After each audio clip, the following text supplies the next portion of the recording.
سلامونه زما خوږو هیوادوالو، خدای دې وکړي چې مبارکه روژه په تاسې په خوښۍ او خوشحالۍ سره تېره سي.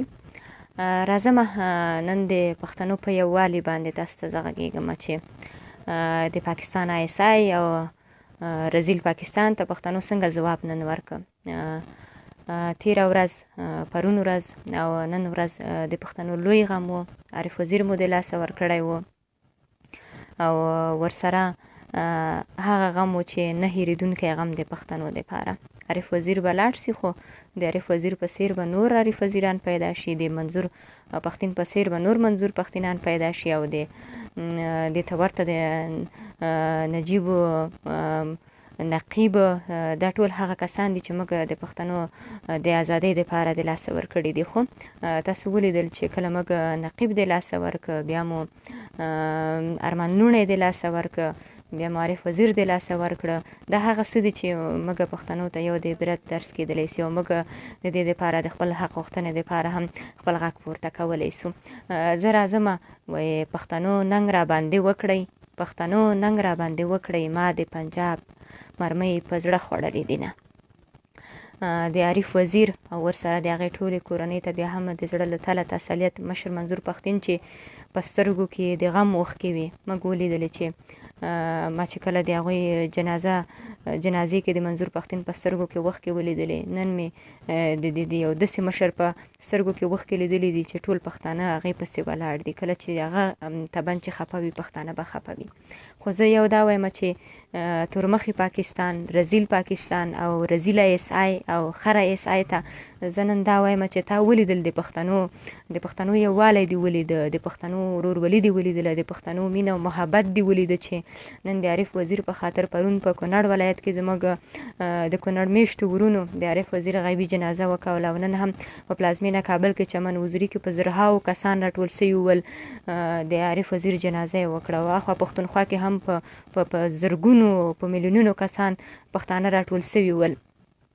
راځم د پښتنو یووالي ته چې پښتانه څومره دوی په خپل منځ کې مینه او محبت لري، څومره په یو بل سر قربانوي.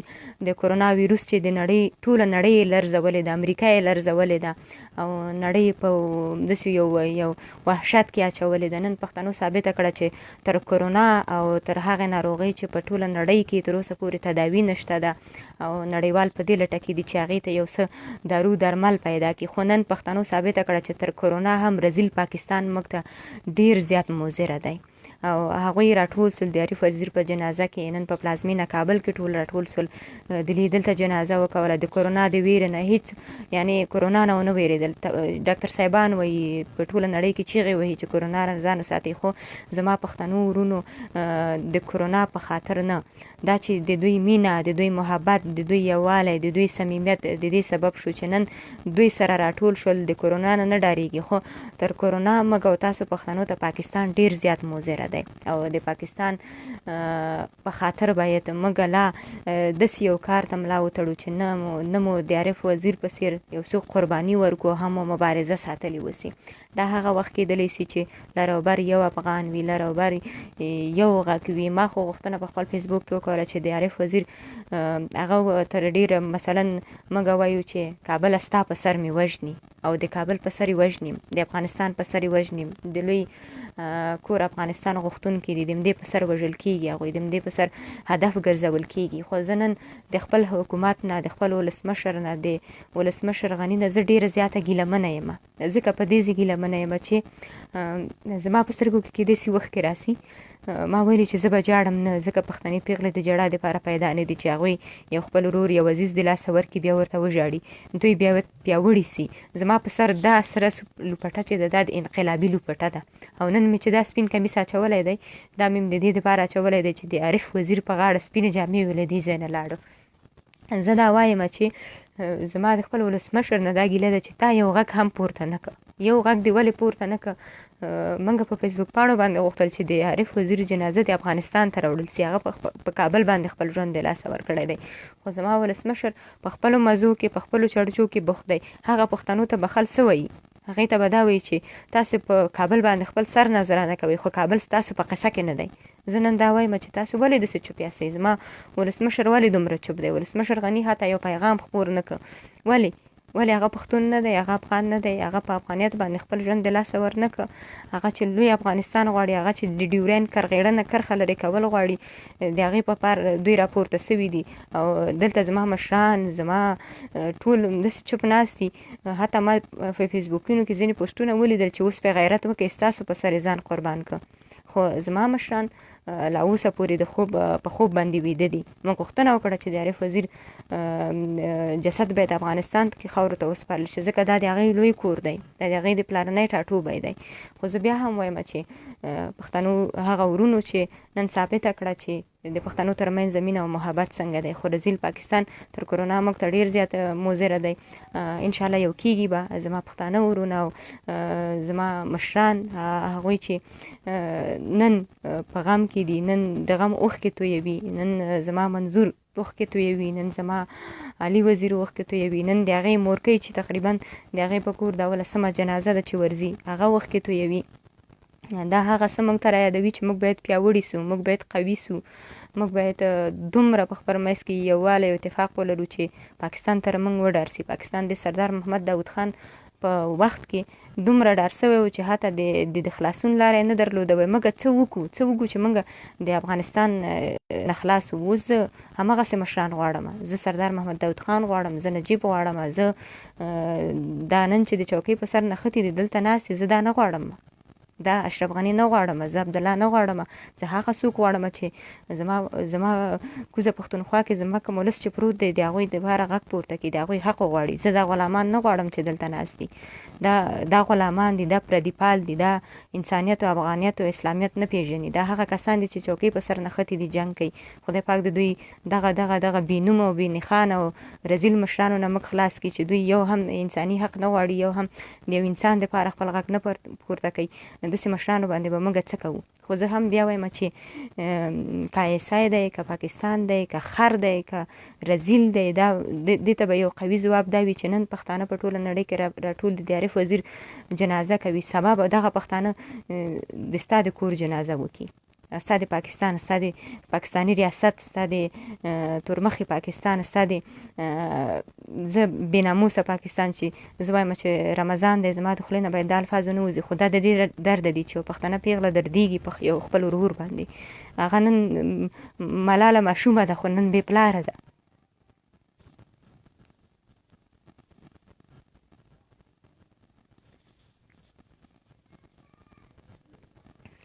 هغه که نن بې پلاره ده، سبا به همداسې د پاکستان د فوز هر افسر اولادونه به همداسې بې پلاره وي. ځکه چې پښتون نور دا نسي زغملی چې هغه خپل اولادونه د لاسه ورکړي، هغه خپل یو اولاد خپل پلار د لاسه ورکړي، یو مور خپل زوی د لاسه ورکړي. دا نور د زغم نه نور وتلې خبره ده. زه بیا هم دا وایم چې موږ خپله حوصله د لاسه نه ورکوو. موږ د پی ټی ایم سره یو، موږ د هغوی سره ولاړ یو. دلته هره پیغله، دلته هر زلمی د هغوی سره ولاړ دی. پاکستاني تورمخی پاکستان د دا پنجابي ریاست د دا فکر نه کوي چې ما نن عارف وزیر ووژه، ارمان نوڼی مې ووژه، هغوی مې شهیدان کړل، دوی به په کلا رسي. ولې دغلته خل پیاوړي کېږي، دې نه خل د عبرت درس اخلي چې موږ څومره پیاوړي کېږو، موږ څومره د عبرت درس اخلو. زه بار بیا هم دا وایم چې ماته نه منونکې ده کم خوځښت چې د منظور پښتین په مشرۍ پیل کړی دی، دا مبارزه به رنګ راوړي یو ورځ. او یو ورځ به نن چې زموږ لاسونه تړلي دي، زما د پښتنو لاسونه تړلي دي، د هغوی اولادونه وژل کېږي، د هغوی میندې بورې کېږي، د هغوی پلاران په زندان کې اچول کېږي. یو ورځ به داسې راځي چې په بندي پلار باندې به د اولاد د ولږې تنده ماتېږي. یو ورځ به داسې ورځ راځي چې د پاکستانه تورمخی عیسایه ستا لاس به تړلی وي او زما به درته درنې درنې څپېړې وي. دا ورځ به راتلونکې وي او دا ورځ به راځي. داسې په دې خیال کې مه اوسه چې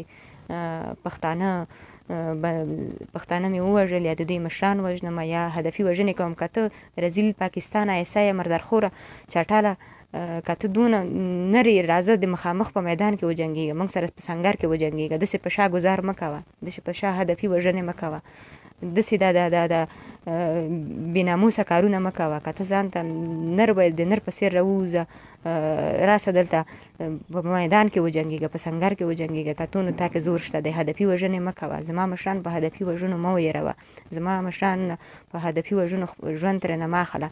ته یو په نښه کوي، که ته دونه نر ځان ته وایې دمدغومره وسلو سره، دمدغومره جاسوسانو سره او دمدغومره چې نړۍ ته سپانسروي، دمدغومره ټولو وسایلو سره چې تی لرې د توپو تیارې نه دي نیولې، که ته دومره نرې راسه مخامخ وجنګېږه.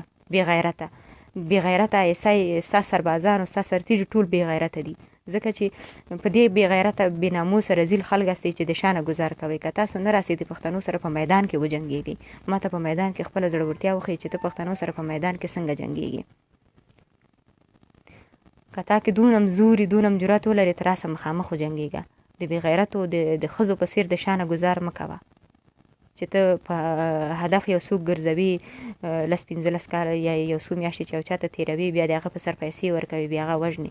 که ته ځان ته نر وایې، که ته ځان ته پوځي وایې، که ته ځان ته واقعا د نرتوب حس تا کې وي، ته راسه مخامخ وجنګېږه چې پښتانه درته جنګ وښیي چې جنګ په څه معنه، مخامخ جګړه په څه معنه. ته خو بې غیرته یې، د شانه ګزار کوې، بې ناموسه یې. که تا کې غیرت وای، که تا کې عزت وای، ته به په سنګر کې جنګېدلی. تر اوسه زما د یو پښتون سره د 1000 دانې افسران ودروه، بیا هغه وخت درته معلومیږي. خو اوس بې ناموسه یې، رذیلې چې ته راځې د شانه ګزار کوې په یو پښتون باندې. که ته نرې نو مخامخ وجنګېږه، که ته نرې زما ظلمي مه تښتوه، زما ظلمي هدفي وژنې مه ګرځوه، هغوی په زندان کې مه اچوه. ته پرېږده دوی چې د نړۍ نه د نقشه ورکوي که نه. زه بیا هم دا وایم چې زما په شمول ټولې پښتنې پیغلې ځینو ورونو د ځینو هغو کسانو نه ګیله کړې وه چې هلته ورته ملاله ویل کېږي، نه پوهېږم چې ورته ویل کېږي. هغوی ټول هغه خلک دي چې نسي کولی د یو چا غږ پورته کړي، نسي کولی انساني حقونه وغواړي، نسي کولی دلته انسانیت موږ د نړیوالې ټولنې نه او موږ د ټول هغه کسانو نه غوښتونکي دي یو چې د علي وزیر د شهادت هغه قاتلین دی چې په قتل رسولی دی چې هدف ګرځولی دی، هغه دې ونیول سي. که ونه نیول سي نو بیا به پاکستان استا وایي، موږ پښتو کې یو متل لرو، وایي کله چې میږی وزرې وباسي مرګ یې راغلی وي. نو زما په ګمان چې ستا هم مرګ راغلی، مرګ دې په دې راغلی چې ټول پښتانه به در پسې راپاسېږي او تکه تکه به دې کړي. نن خو زه بیا هم یادونه کوم چې موږ کې ډار نشته دی. پښتانه د دې لپاره پیدا نه دي چې په شا یا د شا نه به چا ګزار وکړي. که موږ د شا نه به تا ګزار وکړو، ایسایه ولاکه د یو افسر پاتې سي، ولاکه د یو نفر پاتې سي دی ته، ولاکه ته پاکستان ته مردارخور ته چټل پاتې سي. خو زه دا وایم چې موږ د شا نه ګزار نه کوو. که ته مخامخ جنګېږي نو بیا مخامخ راسه سم میدان ته، څه چې سم در سره وجنګېږو. نن لویه غمیزه وه، زه پوهېږم، خو افغانانو دا ثابته کړه چې کرونا هیڅ مهم لکه دغه وبا چې راغلی ده دا تر پاکستانه به ډېره مضره نه وي. پاکستانه ته دونه مضره جاسوسه هېواد دی چې تا ټول افغانستان کې لاسوهنه کوي، هر وخت راځي دلته لاسوهنې کوي. خو زما د هغه مشرانو نه چې د پاکستان غلامان دي، لطفا د پاکستان د غلامۍ نه لاس واخلئ، تباه او برباد سي چې هېوادم د بحران خواته بوته. زموږ پخوانۍ وسلې مو په پاکستان په رذیل دښمن باندې خرڅې کړې. دا غلامي نوره بس کوي، دا غلامي زموږ نوره قبوله نه ده او نه به غلامان دلته پاتې سي، ځکه چې پښتنې پیغلې راپورته سوي دي، پښتنې زلمي راپورته سوي دي. پښتون بچی د عارف وزیر د لور خبره ما واورېده، کوچنۍ ملاله وایي چې زما پلار بندي کېږي او زما پلار بار زندان ته ځي، که پلار مې نه وي بیا زه زندان ته ځم. ته ایسای ته مردارخور خبر اوسه چې نن یوه کوچنۍ ملاله د عارف وزیر لور راپاسېږي چې هغه تر اوسه پورې په دې نه پوهېږي چې د هغې عمر څو کاله دی، سیاست څه ته وایي. هغه راپاسېږي داسې وایي چې زما پلار زندان ته ځي، سبا چې مې پلار نه وي زه به زندان ته ځم. نو په دې پوه سه چې د پښتون هر بچی په دې نیت، نن هر بچی چې زانګو کې لویېږي هغه په دې نیت پورته کېږي چې سبا به ته نه د هرې ساس کې وینې کتاب و حساب به در سره کېږي. دا په دې معنا نه ده چې ته نن لاس په برې په کوزه پښتونخوا کې زموږ پښتنو باندې ظلم کوي، په افغانستان کې لاسوهنه کوي، ته به وایې چې زه به له دې شر نه خلاصم. نه، نن چې هر ماشوم په زانګو کې رالویېږي، پښتنه مور به ورته دا وایي چې پاکستان ستا دښمن دی، ایسای ستا دښمن دی، او ته به په کراره نه کښېنې او دا رذیل او دا بې ناموسه پاکستان او دا تورمخي پنجابیان دا به ورکوي. کوزه پښتونخوا زما خاوره ده، د افغانستان د زړه ټوټه بیله خاوره ده. ته څنګه په هغې قدم وهې؟ دا به هم درته یوه ورځ ثابته سي چې ستا پښې به در باندې خلق قطع کړي. خو دا په دې معنا نه ده چې موږ دې وډار سو. زه بیا هم یوه ګیله د خپل زما چې ژړا راغله په دې راغله چې زما ولسمشر، زه ورته خپل ولسمشر نه وایم ځکه ما ورته نه رایه ورکړې او نه زه داسې کسانو ته رایه ورکوم، داسې بې غیرتو کسانو ته چې هغه رئیسي د چوکۍ په سر جنګېږي. موږ انتخابات څونه تېر سوي دي، دوی لګیا دي په نړۍ چېرته ورسېدله، دوی راته د چوکۍ په سر نښلي دا زما وزارت، دا ستا وزارت. پتپدر د ستاسو منالت سي، ستاسو د وزارتونو د منالت سي، ستاسو د ریاست جمهوري د منالت سي، د اشرف غني د منالت سي، د عبدالله د منالت سي، د ټولو د منالت سي. خو زه دا وایم چې ته پښتون ځپې، لطفا پښتون ځپلو نه بس کړي، هغه که په داخل د افغانستان کې وي، هغه که په خارج د افغانستان کې وي. زه دا وایم چې یوازې زه هغه څوک مشر غواړم، مشر د منظور پښتین غوندې وي، چوکۍ نه غواړي، حق غواړي، عدالت غواړي، انصاف غواړي. مشر د اشرف غني او د عبدالله غوندې نه وي چې د چوکۍ په سر لکه سپیانو غوندې نښتي دي. نن هغه طالب هم تا نه پېژني، په دې نه پېژني. طالب هم د پاکستان نوکر دی او دلته په هیواد کې هغه جاسوسان چې هغه هم د پاکستان نوکران دي. ځکه طالب که افغان وای، طالب که پښتون وای، هغه به نن د علي وزیر په خاطر خپل غږ پورته کړی و، د عارف وزیر په خاطر به خپل غږ پورته کړی و، د ارمان لوڼي په خاطر به خپل غږ پورته کړی و. خو دا هغه د پاکستان جاسوسان دي چې زه نه پوهېږم چې د پاکستان د ډالو کې دي څه شی لیدلي دي چې دوی ورته دومره ژمن دي، دوی ورته دومره ژمن پاتې کېږي. خو زه بیا هم دا وایم چې موږ خپله حوصله د لاسه نه ورکوو. د پی ټي ایم هر غړی د منظور تر شا چې هر څوک ولاړ دی، هغلته به حق غواړي، هلته به عدالت غواړي، هلته به نه پرېږدي چې موږ ارمان لوڼې نه ده هېر کړی. موږ د ارمان لوڼې دپاره به عدالت غواړو، موږ د نقیب دپاره به عدالت غواړو، موږ د نجیب دپاره به عدالت غواړو، موږ د عارف وزیر دپاره به عدالت غواړو. دا په دې معنا نه ده چې نن به موږ چوپ پاتې کېږو. تاسو ولیدل چې څومره پښتنو نن د هغوی په جنازه کې ګډون وکړه، د هغوی غیبي جنازه په افغانستان کې وشوه، لوی کور کې، او هلته په کوزه پښتونخوا کې په زرګونه کسان د هغوی جنازې ته راغلل. داسې نه ده چې د ایسای مردارخور ته خر ته به په دې خیال کې اوسې چې زه به ورو ورو یو پښتون وژنمه. هرګز د اجازه ته له دې نه وروسته څوک نه درکوي چې ته پښتون ووژنې، ته پښتون وژنې ته دوام ورکړې. بس دی نور پښتنو پاسېږئ. نور ستاسو دپاره بل پیغمبر په دې نړۍ نه راځي چې تاسو ته پښتو وښیي، تاسو ته پښتونولي وښیي. تاسې به تر کومه داسې وي داسې تر کومه به وژل کېږئ. ما پرون په فیسبوک کې یو څه ولیدل، وایي دعا کوه، خیرې کوه، پښتونه جنازې کوه. زه همیشه وینم خدای به ورحمیږي، خدای به مهربانه سي. دا په دې معنا نه ده، الله تعالی وایي چې ته حرکت وکړه چې زه به حرکت وکړم. هر کار کې چې وي داسې نه ده چې پښتانه د نن ویده وي، تر څو به تاسې ویده واسئ، تر څو به خلک تاسو ته نارې وهي چې پښتونه پاسه له خوبه، تر څو به تاسو ته موږ نارې وهو چې زلمو پاسېږئ. ولې زما هر یو زلمی په فیسبوک باندې لایف نه راځي؟ ولې غږ نه پورته کوي؟ ولې ډارېږي؟ مه ډارېږئ، د پاکستان د ایسای نه هېڅ ډار مه لرئ. هغه یو رزیل دی، هغه یو خر. تاسو نن زه مطمئنه یم چې لوی افغانستان کې ټول پښتانه سره یو ځای شي، غږ پورته کړي، د عارف وزیر دپاره غوښتنه وکړي. لرې نه ده چې ټولو نظر به پرې راسي او پاکستان به وډار سي. پاکستان وډار کوي، زلمو راپاڅېږي، شور جوړ کوي. داسې نه ده چې تاسو په کراره کښېنئ چې ولاو زه به نن دا خبره وکړم، زه به نن وډاره سمه. نه، د ډار خبره نه ده چې وډار سي، غورځېږي، ځپل کېږي، رټل کېږي، وهل کېږي.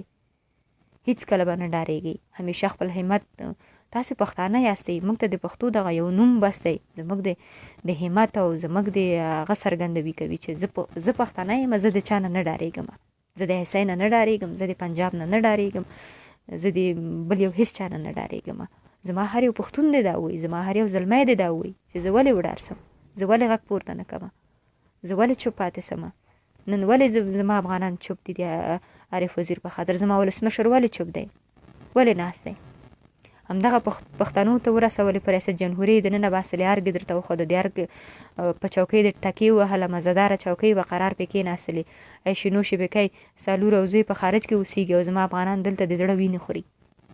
تا ته موږ رایه د دې لپاره درکړه چې ته د پښتون ولس غږ اوسې، پښتون ته عدالت وغواړې، کوزه پښتونخوا پښتنو پښتنه وکړئ، هغوی ته دلته د تحصیل زمینه برابره کړي. دا د په دې معنا نه ده چې ته راغلې په چوکۍ دې راته تکیې ووهله او نور په چوکۍ عبدالله سره نښته یې. پښتنو ته د دې په خاطر رایه نه ده درکړې چې ته داسې یو کار وکړې.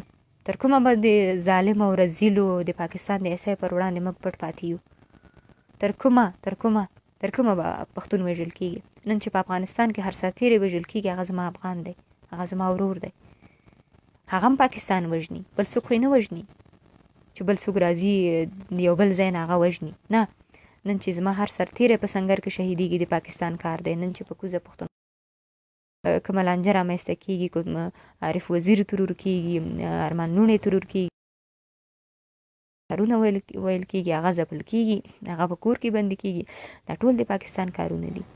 نن چې په افغانستان کې دا اور بل دی دا د پاکستان کار دی. نن چې عبدالله تا سره په چوکۍ نه کېني دا د پاکستان کار دی.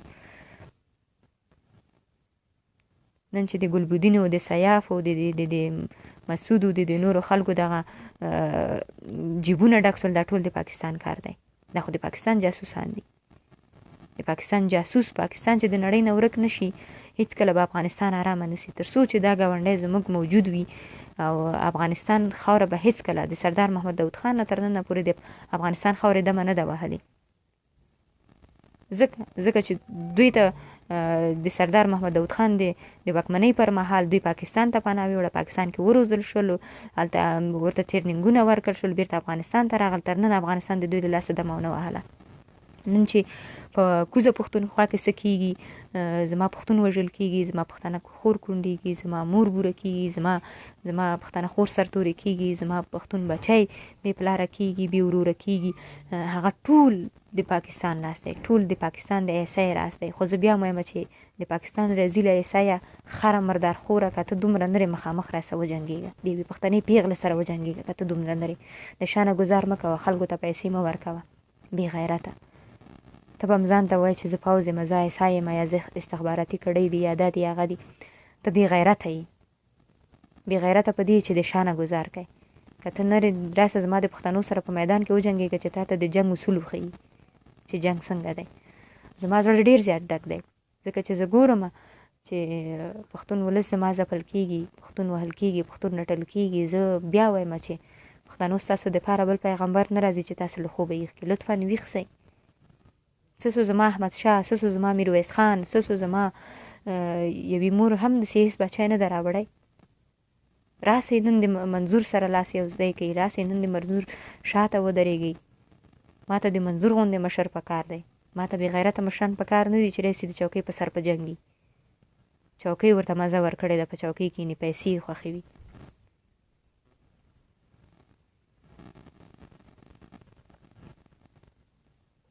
موږ په ملل متحد باندې غږ کوو چې کله هم یو پښتون انساني حقونه غواړي، چې کله یو پښتون ترهرګر نه دی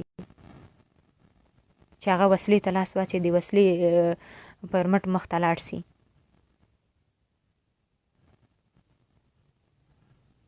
تاسو باید د پښتنو د حقونو دپاره غږ پورته کړئ تر څو نړیواله ټولنه، ملل متحد او دې ته ورته هغه سازمانونه چې دي، د بشري حقونو سازمان چې دی، دوی ولې چوپ دي؟ ولې تر ننه په پاکستان باندې فشار نه ده راوړی چې د ارمان لوڼې قضیه وڅېړي، د ارمان لوڼې قاتلین په دار وځړوي؟ ولې د نقیب قاتلین نه دي نیولي؟ ولې پاکستان ته نه دی ویلی چې آزاد پیدا سوی، آزاد باید ژوند وکړي؟ زه دا وایم غږ پورته کوي تر څو زموږ غږ تر نړیوالې ټولنې ورسیږي، تر ملل متحده ورسیږي، تر څو حداقل بیا ونسي چې موږ بل یو مشر د لاسه ورکړو. تاسو به تر کومه داسې یاستئ؟ تر کومه به داسې غلي کښېنئ؟ ستونی را ډک دی، باور وکړئ چې ستونی مې درد کوي د ډېره غمه، چې په دې سوچ کې یم چې بله ورځ موږ بل څوک د لاسه ورنکړو، بل مشر د لاسه ورنکړو. که تاسو همداسې چوپ سئ، که تاسو همداسې غلي پاتې سئ، که تاسو همداسې خاموشه اوسئ، که تاسو همداسې د بېغمۍ په خوب وده اوسئ، لرې نه ده چې ډېر مشران به موږ د لاسه ورکړو. یوازې عارف وزیر نه، یوازې ارمان لوڼی نه.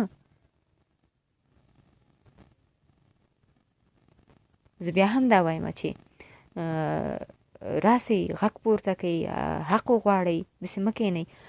غازي امان الله خان چې کله ازادي اخیستله، ازادۍ به یې ورکول کېږي، غوښتل کېږي نه چې ته ما ته لکه خیرات غوندې لاس وکړه چې ازادي راکړه. اوس زه وایم چې زما پښتنو زلمیانو حق غوښتل کېږي نه، حق اخیستل کېږي. حق واخلئ. هرګز په دې سوچ کې مو اوسئ چې تاسو ته به څوک ستاسو حقونه درکړي. یو څوک به راسي تاسو ته به د خیرات په څېر حق راوړي چې ها پښتونه دا ستا حق دی. هرګز داسې نه کېږي. زه دا وایم چې زما پښتانه دې حق غوښتلو دپاره راپورته سي، حق دې وغواړي، حق وغواړئ، عمل کې وغواړئ. زه دا شعرونه څه کوم چې نن منظور پښتون ته خلک شعرونه لیکي، نن منظور پښتون ته خلک ترانې لیکي، یا نن عارف وزیر ته خلک شعرونه لیکي. په شعرونو باندې هیڅ هم نه کېږي، په شعارو باندې هیڅ هم نه کېږي. شعار خو ډېرو خلکو ورکړي، شعار خو زموږ دغه مشرانو ورکړي دي چې موږ به جنګ نه کوو، د چوکۍ په سر نن نښتې جنګ کوي. عملي کار وکړئ، راپورته سئ. خویندې ستاسو تر شا ولاړې دي، موږ ستاسو تر څنګه یو. هرګز به تاسو یوازې په میدان کې پرېنږدو. کمک همداسې چوپ پاتې سو. ایسای خو پوه شول چې دی ولا چوپ پاتې دي اوس بلد سول. یو وژني، بل وژني، بل بندي کوي، بل ته ولې افغانستان ته لاړې، زه تا بندي کومه. دا انساني حقونه دي؟ عارف وزیر ته یو شناختي کارت ورکړی، هغه یې ورته په سرو وینو رنګ کړ. ولې؟ نن چې یو څوک د انساني حقونو لپاره پورته کېږي، د نړیواله ټولنه چیرته ده، د عدالت محکمې چیرته دي، دا ملل متحد چیرته ده، دا نور ادارې چې دي دا چیرته دي؟ که چوپ پاتې سئ، زما یوه خبره به اورئ. وایي واوره عمل پې مه کوه، وایي اورئ عمل پې مه کوئ. که تاسو همداسې چوپ پاتې سئ، لرې نه ده چې موږ به ډېر وځپل سو. زما را روان نسل به ډېر وځپل سي.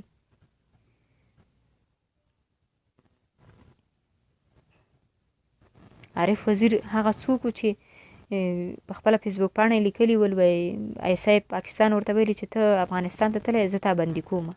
هغه ورته ویلي افغانستان زما کور دی، زه به بیا ځم، زه به بیا ځم، زه به بیا ځم، زه به بیا ځم. دا یې په خپله فیسبوک پاڼه لیکلي دي. نو زما نن دلته په افغانستان کې پښتانه چیرته دي چې د عارف وزیر د عدالت دپاره غږ نه پورته کوي؟ ولې چوپ استئ؟ انسان یو ورځ پیدا دی، یو ورځ پناه دی. هېڅکله د مرګ نه مه ډارېږئ. هغه څوک چې د عارف وزیر په څېر شهید سي او له دې نړۍ لاړ سي، هېڅکله یې نوم نه مري. د ارمان نوم نن مړ نه دی، ځکه چې هغه داسې کارنامې تر شا پرېښي دي چې هغه به هېڅکله څوک به ونه وایي چې ارمان نوم یې مړ دی. عارف وزیر داسې کارنامې تر شا پرېښودلې چې هغه به هېڅکله موږ ونه وایو چې عارف وزیر مړ دی. نن زه وایم چې تاسو هم داسې ځان ته کارنامې جوړه کړئ. غیرتي اوسئ. انسان یو ورځ پیدا دی، یو ورځ پناه دی. داسې نه دی چې خو ښه به دا وي چې انسان داسې مړ سي چې په مړو حساب نه سي.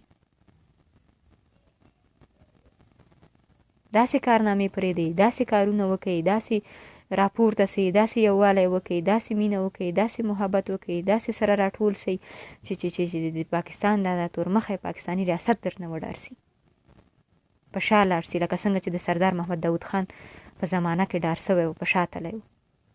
سردار محمد داود خان 15 کلن پلان درلودو. په هغه کې یو پلان دا و چې پاکستان به له منځه وړي، پاکستان باندې به حمله کوي. نن هغه میړني چیرته دي؟ نن هغه باتور زلمي چیرته دي؟ نن هغه د پښتنو دغه حس چیرته دی؟ زه بیا هم وایم چې یوه یادونه کومه چې راپورته سئ، ښه په زور او ښه په شور راپورته سئ. هر یوه پښتنه پیغله تر تاسو ده. ولاو که زما د سنګر ته د تګ خبره سي، اولین نفر به زه یم چې په سنګر کې ودرېږم، ځکه چې زه ډارېږم نه. ځکه که نن ما په دغه حماسې کې خپل ژوند د لاسه ورنه کړه او راتلونکي نسل ته مې یو ژوند جوړ نه کړه، بل هېڅوک هم نه جوړوي. نن که زموږ هېواد خراب دی، دا پاکستان راته خراب کړی دی. که د دې د ودانولو دپاره موږ خو ټول عمر موږ په جنګ کې پیدا شولو، په جنګ کې لوی شولو، په جنګ کې ځوانان شولو، په جنګ کې کار کوو، اوس هم لګیا یو. جنګ دی. نو که موږ نن کار ونه کوو، که نن موږ د پاکستان پر وړاندې ونه درېږو، که موږ خپل انساني حقونه ونه غواړو، که موږ د پاکستان مداخله په افغانستان کې له منځه وینیسو، لرې نه ده چې سبا زما په کوچنی بچی چې دې نړۍ ته راځي، هغه باندې به هم دا حالت وي. هغه به هم په جنګ کې لوی سي، هغه به هم په جنګ کې تباه سي، هغه به هم په جنګ کې پیدا سي، په جنګ کې به خپل ژوند د لاسه ورکړي. یو موټی سئ، د خدای دپاره راپورته سئ چې د پاکستان د ایسای لاسوهنې په افغانستان کې بندې کړي. که دا ونه کوو زه بیا وایم چې څنګه چې نن موږ په جنګ کې پیدا شولو، په جنګ کې لوی شولو، په جنګ کې ځوانان شولو، زده کړې مو په یو نه په یو ډول په سختیو په سختیو وکولې، سبا به بیا هم دغه کار وي. سبا به زما په را روان نسل هم دا وي. نن که په کوزه پښتونخوا کې زما په پښتنو ظلم دی، که د هغې د حق دپاره چیغه پورته نه کړو، حق یې ونه غواړو، سبا یې په را روان نسل باندې ظلم دی. تر کومه به تاسو چوپ کښېنئ؟ تر کومه به درکوئ؟ زه بیا هم وایم چې حق هېڅکله چاته نه ورکول کېږي. حق غوښتل کېږي، حق وغواړئ، غږ پورته کړئ، داسې شور جوړ کړئ چې د پاکستان او د هغې ایسای درنه وډار سي. داسې شور را جوړ کړئ. تاسو هم داسې کښېنئ سره مخ شو. زما هیواد چې نن ټوټې ټوټې دی، زما هر سرتیری چې وژل کېږي، زما په هیواد کې چې په زرګونه شهیدان مو پکې ورکړي دي، په زرګونه کسان پکې معیوبه دي، په زرګونه خویندې پکې کونډې دي، دا ټول د پاکستان لاس دی، دا ټول د پاکستان د ایسای لاس دی. نه وایم چې په کوزه پښتونخوا کې هلته په پښتنو ظلم دی. دلته هیواد راته خراب کړی دی، دلته وطن راته خراب کړی دی. موږ ته خدای داسې خدای وهلي مشران را کړي دي چې یوازې زه حیرانه یم چې دوی به په تاریخ کې څه رقم نوم لیکل کېږي. دوی به هم هغه نوم ته خوشحاله چې په تاریخ ولیکل سي. کم نوم به لیکل کېږي د دوی په تاریخ چې په یو هیواد کې 12 مشرانو لوړې کړي، همدې ته خوشحاله استئ، همدې ته غني بابا او عبدالله بابا نارې وهئ. نن که زما ولسمشر غني په پښتنو دردېدلی وی، د عارف وزیر جنازه به افغانستان ته راوړې وه، سربیره چې د ټولو پښتنو غوښتونکې وه. محسن داوړ په خپل فیسبوک لیکلي و چې د عارف وزیر جنازه د افغانستان ته لاړ، د دې جسد د په افغانستان کې خاورو ته وسپارل سي. دا جسد باید راوړل سوی په لوی ننګرهار کې باید خاورو ته سپارل شوی وی.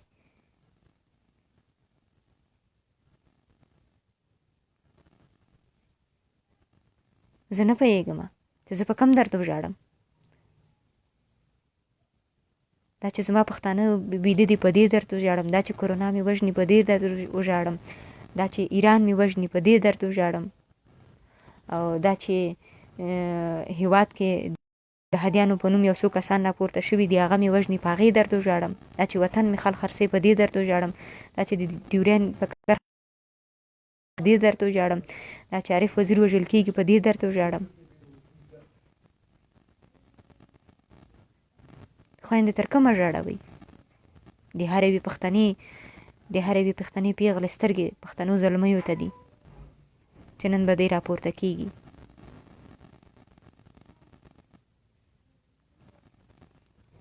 ملالې ډېرې دي. کله چې انګریزانو په میوند کې جګړه کوله، یوازې د ملالې یوه ناره وه، نور خو شور د پښتنو ظلمو و، نور خو زور د پښتنو ظلمو و. هلته ملالې یو ناره کړې وه، خال به د یار له وینو کېدم چې شینکي باغ کې ګل ګلاب و شرموینه. دلته نن خویندې زر نارې وهي. کومه دی هغه زور هغه قوت زما په پښتنو ظلمو کې؟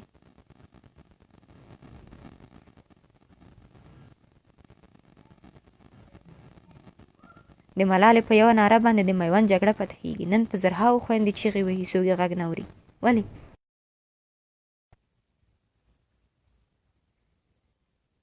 تاسې راپورته سئ، هره بیا خور ستاسو تر څنګ ده، داسې به در سره ودرېږي چې ولاکه زلمي ودرېږي.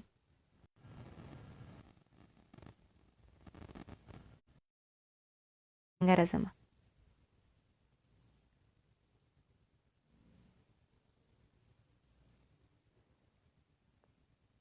ما ته یو ورور د کنځلې مه کوه. ما کنځلې نه دي کړي، یوازې مې پاکستان ته ویلي ایسای ته خرې، ما دا ویلي دي. که ته پې دردېږې نو بیا زما د فیسبوک نه بلاک شه.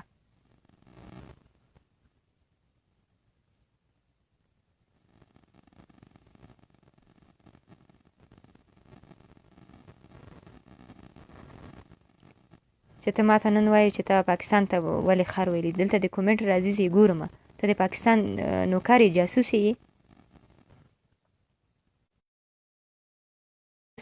زما غږ اورئ که نه، زما لایف ویډیو هم ګورئ. ما یوازې پاکستان ته جاسوس ویلي دي. دلته یو ورور کومنټ کې لیکلي چې ته پاکستان ته کنځلې مه کوه.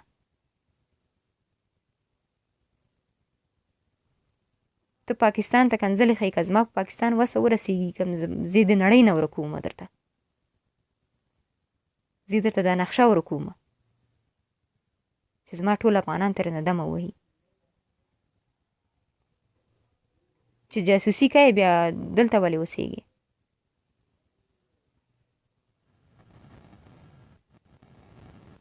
چې ته پاکستان جاسوس یې او ما ته په کمنټ کې لیکې چې ته پاکستان ته کنځلې مه کوه نو په افغانستان کې ولې اوسېږي؟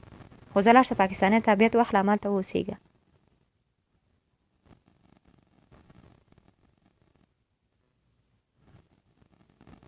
دا کنځلې نه دي، دا یوازې هغه د غیرت چیغه ده چې یو پښتانه خور یې د خپل ورونو په خاطر پورته کوي. ما ته شعار شعرونه مه لیکئ، راسئ په عمل کې راته وښیئ.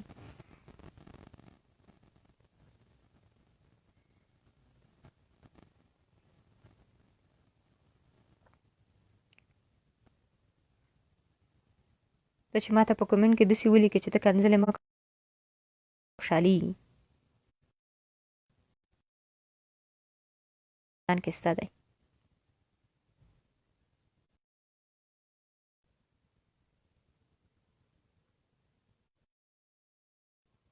ته لاړ شه یو پاکستاني ته ته ووایه چې ته د وطن وران که، ته د وطن کې پلچک وران که، مکتب وران که، وران به یې کي، والله که یې وران کي چې په میلیاردونو روپۍ ورته ورکړي وران به یې نه کي.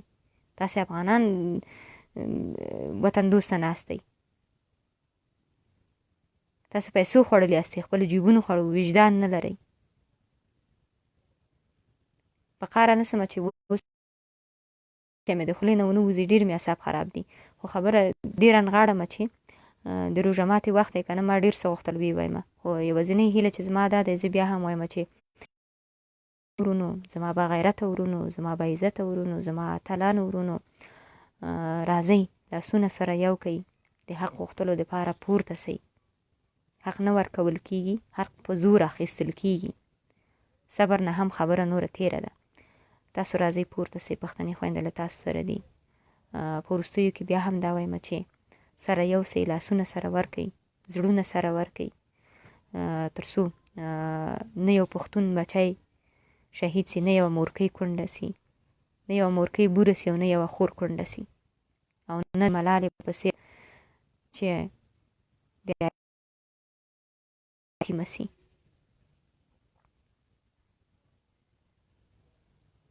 نور زه څه نه غواړم چې ووایم، ځکه ما ډېرې خبرې وکولې. ځینې خبرو کې به زما الفاظ هم ګډوډ سوي اوسي زما د خولې نه، ځکه چې پاکستان د نوم نه زما ډېر بد راځي، د جاسوس نوم نه زما ډېر بد راځي. خو زه دا وایم چې که خبرو کې یو زیاتی و او خبرې مې یو څه لاندې باندې سوي وي،